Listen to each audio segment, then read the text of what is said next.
Hello. Kamusta? Kamusta? Bro, thank you. Isang karangalan na nandito. Isang karangalan din. Sobrang special tong araw na to. Dahil sobrang special ang aking bisita ngayon sa puso, di ba?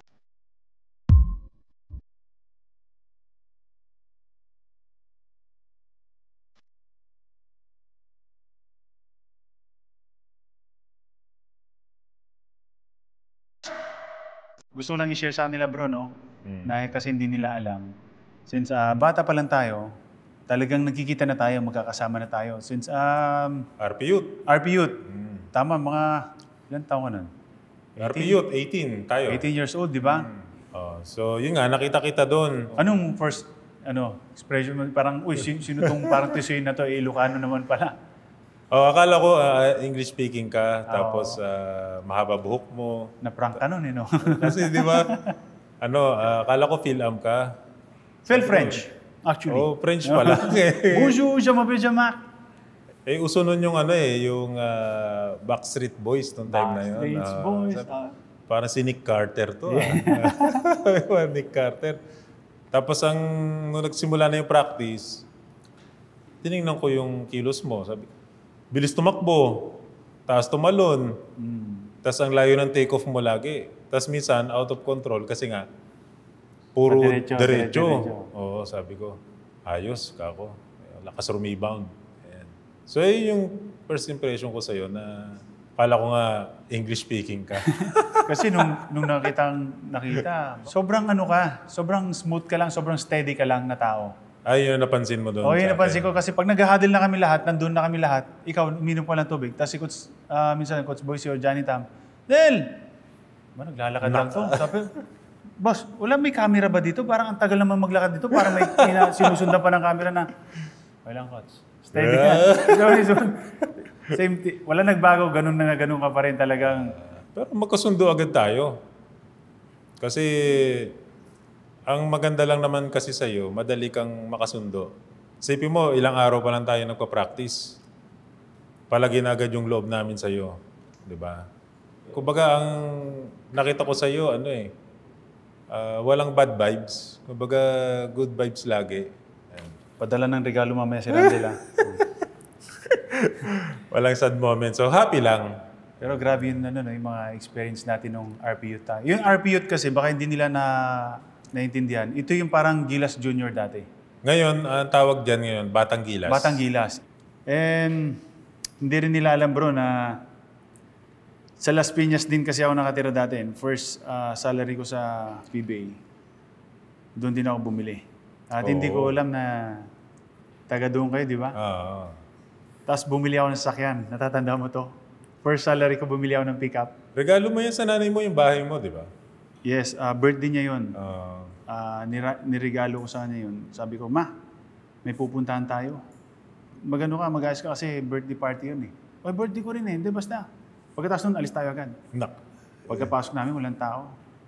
Parang mali tayo ng pinasok.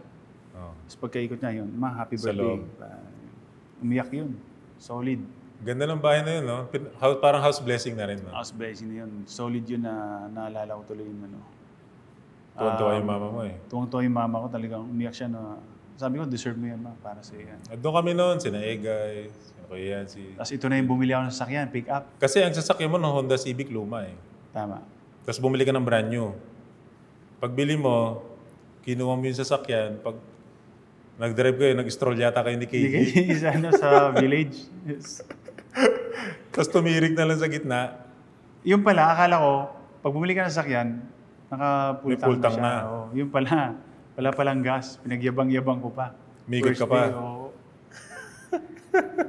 From RP Youth. And then ito na. 2004, natatanda mo yan. Drafting ng PBA. Number 3 ako, number 4 ka. Tama ba? 2004. Same team. FedEx tayo. Number 4 pick. Ronnie Bell. Nung tinawag yung pangalan mo, nung naramdaman mo yung time mo. Una kong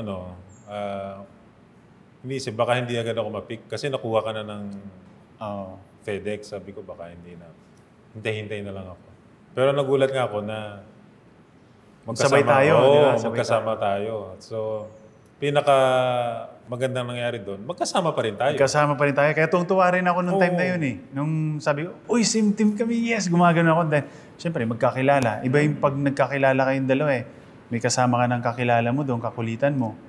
Kaya nung mga unang practice natin, so dinadaanan kita minsan doon. Tama. Yan. Minsan ginigising pa nga kita eh. Uy, tara na. Doon pa si Bitoy. Bitoy, umulon. Doon pa siya nauwi, si Bitoy sa umulon. Rizal. Tapos no, nung tumagal na, si Egay, doon ka na nga nauwi ng Las Piñas, isang sasakyan lang tayo. Pati si Kuya Yancy, si KG. Tapos may ano tayo, araw. MWF yun, di ba? Oo, kung sino yung next na Kasi kumbari, yung Sasakyan mo. coding ng Monday. saksan ko. Egay, sasakyan niya. Tapos isang sakyan lang tayo, di ba? like Parang saya nun kasi kung sino yung late, magpapakain.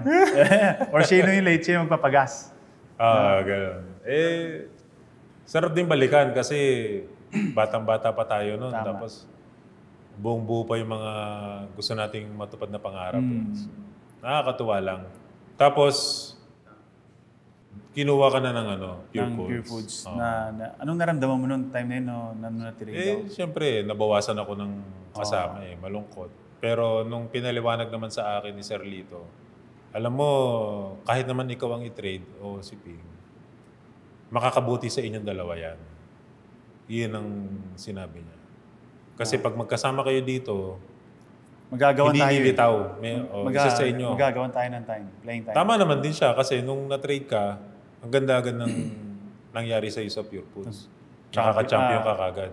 Pero syempre ako, nagulat din ako nung na first. Parang pakiramdam ko, parang balik na yata ako ng PBL Parang hindi yata ako kailangan. Parang ganun. Pero nung nakuha ko yung playing time ko kay Coach Ryan, Yun na. yun na. Tapos na-trade ka rin. Later on, na-trade ako. Later on, na-trade ka, token text. Token text naman. At may pagkakataon naglaban tayo sa finals. Natatanda mo to? Binabantayan kita. De Ocampo against Ping. 5 to shoot para sa mga naka-asul. De Ocampo trying to take it to the rack. Finding a way. Kung titingnan mo sa power forward position, tayong dalawa talaga Tayong yung dalawa. magkakamatch eh. Tayong dalawa lagi. So, Anong paghahanda mo sa akin noon? Anong scout mo sa akin noon? Sinasabi ni Coach? box out. Box out. Ang lakas mo rumibong. Short for running down to Ocampo. Okay lang yun. Mark, That's a putback. Mark Bingris cleaning up that mess from... May natatandaan kasi ako nung finals natin. Talagang inassign ka sa akin ni Coach Tim. Sabi kahit sa pumunta yan, ito yung gagawin yan, ganyan-ganyan yan. Ikaw ang bahala dyan, depensa mo maayos. Kasi ikaw talaga yung parang best player din nila sa Token Text dati. Stretch 4 ka talaga eh. Ang hirap mo talagang bantayan. Bakit? Magaling ang footwork mo. Tapos ikaw yung isang big man na tumitira sa labas. Kahit may challenge, ang hirap. Hindi talaga pwedeng iwan eh. Actually, ang isang maganda dun sa matchup natin, kahit sobrang physical tayo sa laro, hindi tayo nagkakapikunan. Yan ang may pagmamalaki ko na isa sa greatest matchup natin dalawa. Kahit nagkakaduguan tayo ng ulo, Totoo yan. nagkakatamaan tayo ng... Nagkakasikon tayo. Putok nga dati dito ko, tsaka dito ko eh. Ako naman, pag spin kong ganun, dahil ang galing mga dumipensa, ina-expect ko, wala ka na doon. Kaya Pag spin ko ganun, doon ka, tumama yung noong mo yata, pumutok yung dito ko. Pares tayo nun, pumutok. Out din ako noon. Tapos pinatahi ko. Yun yung hindi naiintindihan ng mga ibang manonood or mga fans. Na minsan, alam mo yun, nagkakapisikalan tayo sa loob. Akala nila bad, ano yun, parang special na bad player tayo or masama tayo. Hindi ganun eh. Kumbaga, pride sa pride lang kasi yun eh. Ang may pagmamalaki ko, kahit kailan hindi tayo nagbigayan sa loob ng court. Tama. Kumbaga, hindi natin binigyan ng madali yung isa't isa. Isa't isa. Parang hindi tayo, sige, ibigay mo 100% mo, ibibigay ko 100% ko. Kakasakitan Walang, na tayo. walang hindi pwedeng, Sol, pa-shootin mo naman ako dahil magkaibigan Walang tayo. ganun. Walang ganun, di ba? Yun yung wala. masarap. Alam kong marami ka ng champion sa PBA. Okay. Nakailan champion ka na sa PBA? 6. 6. Ano yung pinaka gusto mong champion na nakuha mo doon? Yung first. First champion mo talaga. First. Kasi naglaban din tayo ng finals. 12-0 kayo. Natatanda mo? 13-0. Wala kayong talo. Tapos galing kami sa baba. Oh, number 5 yata kayo. First na laban natin ng finals, BMEG. Against Token Text. Dinselvo. Tama? Talo kami.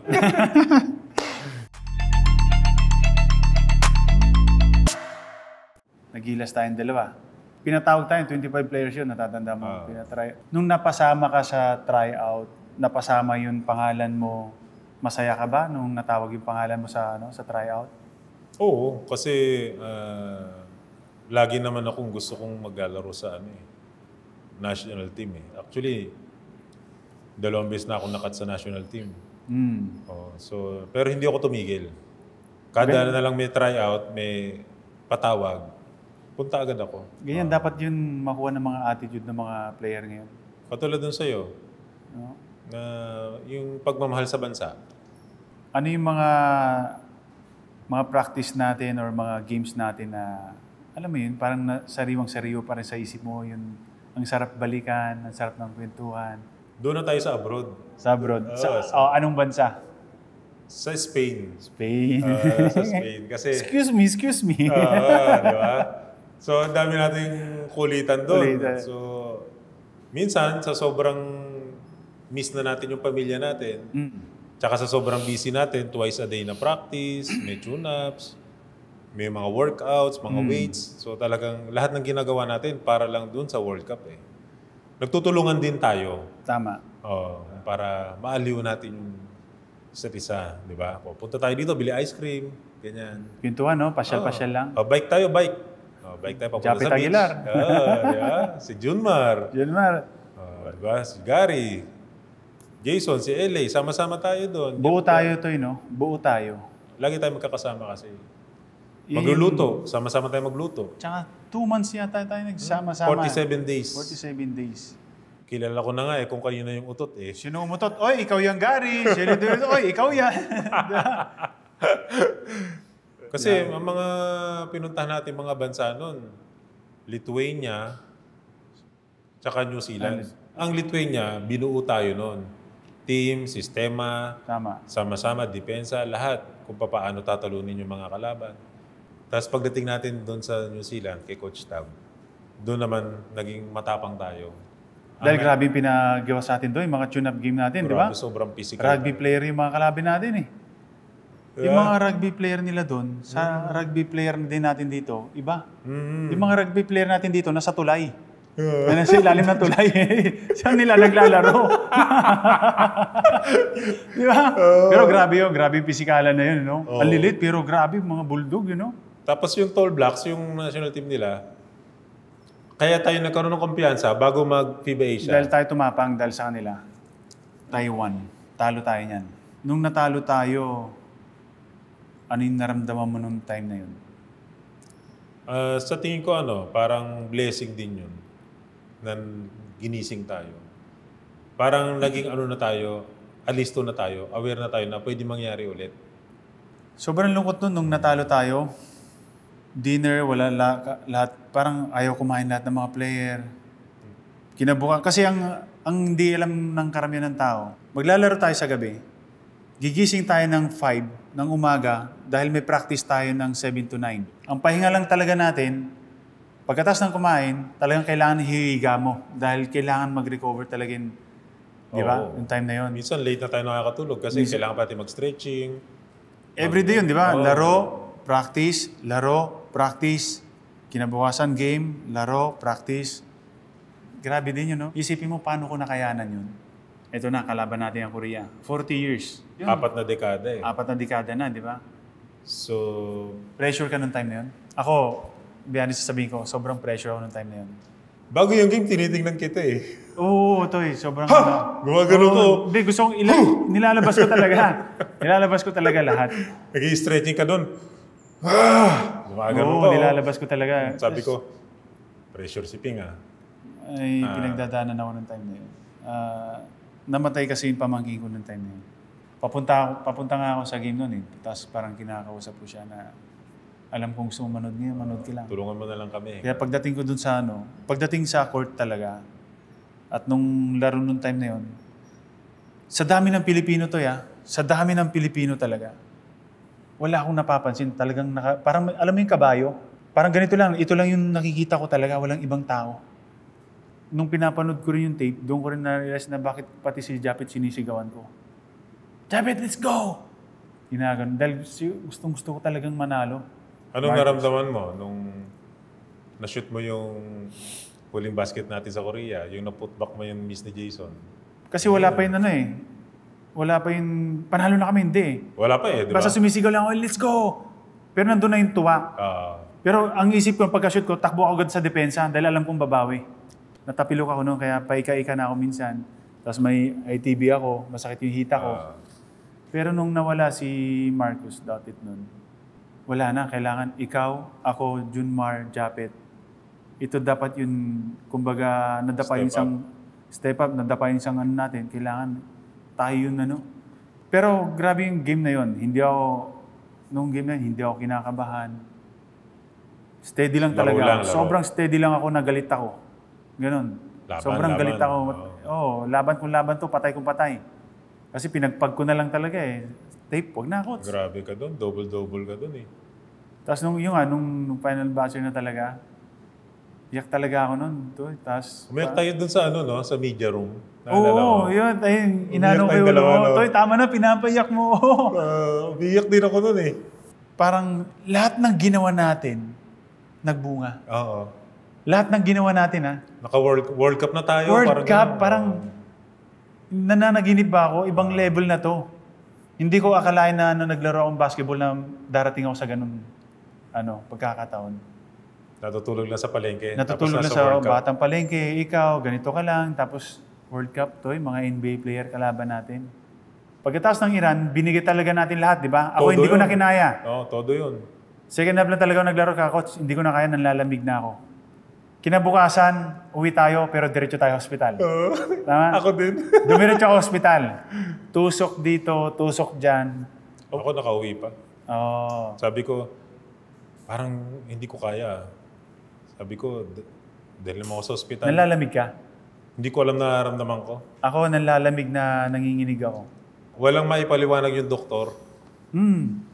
Ngayon, inisip ko na lang na na-exceed yung limit ng kakayanan ng katawan natin. Noong naglaro tayo, na dapat hanggang dito lang tayo. Parang nag-super saiyan tayo, no? Na limit Super saiyan eh. Naubos na. Naubos na, tapos biglang bagsak. 3 days ako sa hospital nun eh. Grabe, no? 3 days. Grabe. Hindi ako makakain, hindi ako nanginginig lang ako na sobrang pagod talaga ako. Sobrang pagod. Tapos nagsusuka ako pag may kakainin ako. Yun talaga pag ibinigay mo lahat, itinodo mo, ibinuhos mo lahat ng lakas mo. Kasi malalaki yung kalaban natin. Kahit nung na-stop na natin ni Gabe, yung huling tira ng Korea, nandun ako sa sulok. Kasi pag supalpal ni Gabe, ako nakakuha eh. Tapos dinribble ko, binigay ko sa kanya. Pumunta ako sa corner. Alam mo ba, sa sobrang lakas ng sigawan ng mga tao, wala ako sa balanse. Hindi, alam mo tol, buong karir ko, hindi ako tumutukod na tuhod. Nung time na yun, gumanon ako. First time. Tumukod ako ng ganyan. Nung nanalo tayo, eto na World Cup, anong naramdaman mo? Kasama tayo, yakapan tayo. Yakapan, no? Matagal tayo sa pamilya natin eh. Every game, every ano naman eh. Oo. Naisip ko agad yung tatay ko. Sabi ko ayos na, daddy. Ako rin, sa pamangkin ko. Di ba? Kasi may pangalan pa siya doon sa loob ng t-shirt ko. Katuwa, no? Pag Marami naglalaro ngayon. Pero sa tingin mo, bro, ano yung unique qualities mo na pakiramdam mo i-contribute mo sa paglalaro o sa Gilas? Ako siguro unang-una yung toughness. Toughness, tama. Pagiging matapang, pero nasa lugar. Hindi naman tayo yung tapang-tapangan lang o kaya yung Tapos mamaya pag mananakit o kaya hindi. Lalaban lang tayo. Tsaka bukod doon, siguro yung pagiging stretch big ko. Nai-spread ko yung floor eh. Pag yung halimbawang may big man. Ako, ganyan din eh. Rebound, depensa. Toughness ko na hindi ako nagpapasindak kahit sino. Yan. Ginagamit ko rin talaga minsan yung heart ko, yung utak ko para lang kahit sabi mong malita ko, hindi basta-basta makakuha ng rebound or hindi ka basta-basta makakashoot sa akin. Yun ang maganda sa'yo. Kung ano yung trabaho mo, ginagawa mo. Hindi ka nakikipag-agawan sa puntos. Hindi ka nakikipag-agawan sa bola na bigyan niyo ako bola. Hindi. Hindi ako ganoon. Hindi ako buhay. Yun ang maganda doon. Kumbaga ako, role player lang ako. Pero sobrang talaga yung ginawa mo na pagiging role player. Na-maximize mo yun. Para sa'yo, Del, Sa mga gustong maglaro sa PBA, sa college, or ito nga sa Gilas Pilipinas, ano yung magandang may advice mo sa kanila na pwede nilang marinig sa'yo, okay, gagawin ko yan? Kailangan sobrang determinado talaga sila. Willing ka na i-sacrifice yung isang bagay. Kagaya yan, sacrifice ka sa oras sa pamilya, sacrifice ka sa posisyon mo. Halimbawa, may kaposisyon ka, mas best sa'yo na magganito ka, ganyan. Sa pang may advice ko, disiplina. Kasi kahit anong gawin mo, babalik-balikan mo talaga yung disiplina. Doon pa rin uuwi yan. Kasi sa basketball, alam mo naman, puhunan natin is katawan. Kailangan magpakondisyon ka, kailangan instead na gumimik ka, matulog ka na maaga, kumain ka ng maayos, huwag kang magpupuyat, huwag kang iinom. Yun lang yung masasabi ko dahil yun lang ano ko eh. Oo. Ang puhunan ko lang talaga is discipline. Outside sa basketball, Toy, ano pa yung mga hobbies mo sa buhay? Mahilig ako mag-farm, tapos tanim din. Kasi Pwede. farming, di ba may farm ka rin? Tsaka outing, kasama yung pamilya. Ikaw, anong... Ako siyempre, number 1, Dota. Tapos, big bike, nagmumotor ako. Umakit talaga ako ng bundok. Yun yung pinaka Hiking? gusto ko, hiking. Kasi, nagbablog ako minsan eh. Okay. Ang gusto ko kasing i-vlog, yun mga gandang mga tanawin natin dito sa Pilipinas na hindi alam ng mga ibang tao. Ay, tanong ako tayo, Toy. Kung ikaw, bibigyan mo ng, kumbaga, advice o tip yung anak ko, anong pwede mong maibigay sa kanya? Siguro gayahin niya lang yung pagiging hard worker mo. Hard work. Oo. Lahat ng tayo. Magkakaroon naman siya ng sarili niyang skill set o identity, kumbaga. Pero kung saan man siya magaling, dapat ma-maximize niya yun. Tsaka importante din yung pakikisama. Pag nasa dorm lang tayo dati, di ba? Yung mga sa dorm, kailangan makisama ka sa mga sa mga nakakatanda sa'yo or sa mga teammate mo. Kasi yun ang pinaka-importante. Yung pakikisama talaga sa kapwa. Nakaka-pressure kaya tol yun, Siyempre, may anak ka rin naglalaro ng basketball. May anak din ng basketball. Dala-dala nila yung Leo Campo, yung Pingri. Sa tingin mo ba, may pressure din kaya yung mga yun? Kasi, nakuha lang sa basketball yan dahil sa tatay niya. May mga ganun kayang naririnig minsan. Actually, nung nagkaanak nga ako ng lalaki, naisip ko na agad may pressure agad. Ikaw, gusto mo bang mapagdaanan niya yung mga napagdaanan mo? Sa tingin ko, for me, kailangan nila yun eh. Kailangan nila yung pagdaanan yun. Example, yung nagsumasakay tayo ng mga jeep. Di ba? Kaso di na nila mararanasan Hindi mararanasan dahil may mga sasakyan na rin tayo. Di ba? Swerte din nila eh. Pero kailangan nilang malaman yun. Kasi, example, yung anak ko, minsan nagre-relax to eh. Okay. Na porkit traffic lang. So, traffic naman. Tapos pagsasabihan ko na agad. Swerte mo nga anak, may sasakyan ka eh. Imagine mo, kami dati natatraffic kami, nasa jeep kami, mausok.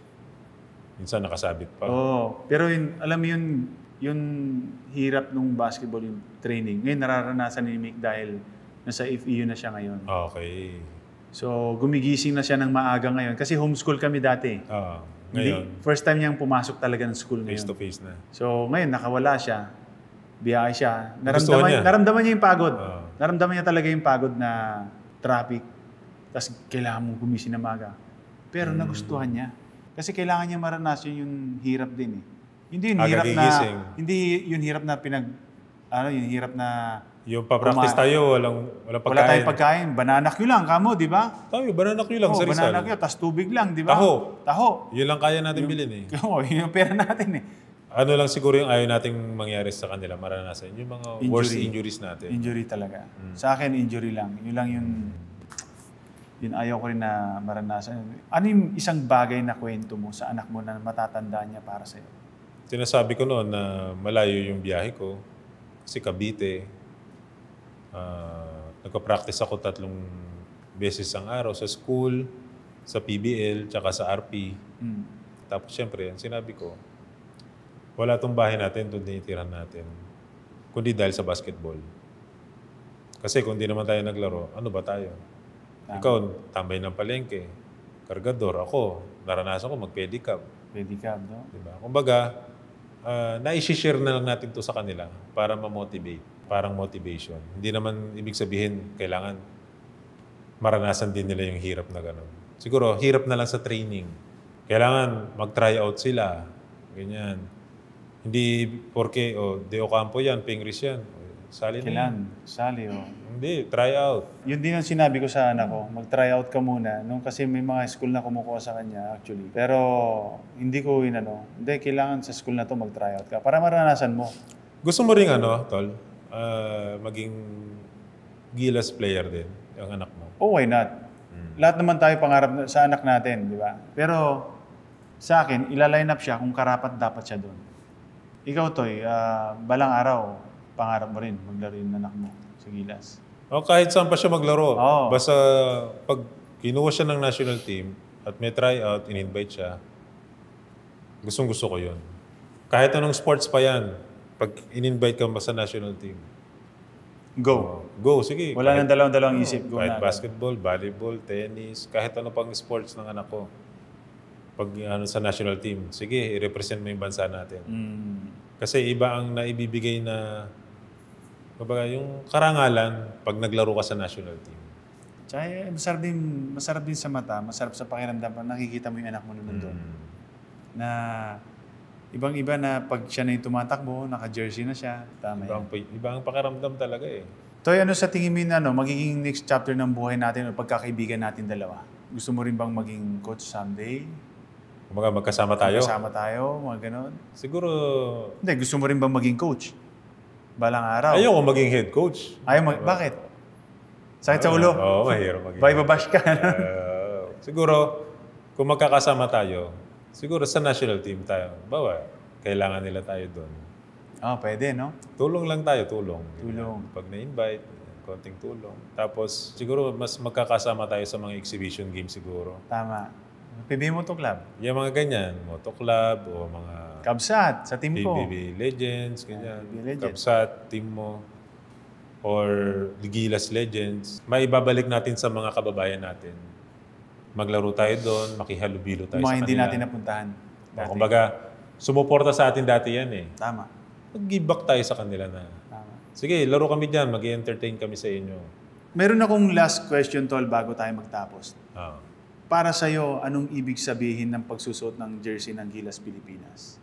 Doon lumalabas na natutupad pala talaga ang pangarap. Sa mga humble beginning na katulad natin, pwede pala na maging national team player. Di ba?